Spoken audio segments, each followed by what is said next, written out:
Ngayon, ipapass forward naman natin para syempre, na-explain ko na kanina kung paano. So, i-pass forward naman natin. Tapos, check nyo na lang yung mga sinabi ko. Alalahanin nyo yung mga sinabi ko kanina para matuto kayo. Yan. Una, tanggalin natin itong mga tinik. Yan. Bibilisan ko na to. Kanina kasi, binabagalan ko kasi nag-i-explain ako. Pero, ngayon, pwede na natin bilisan. Kasi, na-explain ko naman na dito sa gitna, yan, madali lang dito kasi kahit sungkit-sungkitin nyo na yan kasi kalahati lang naman yan at saka pataas ang kanyang tubo ng tinik.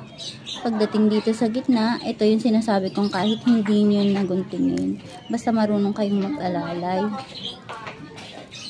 Yan.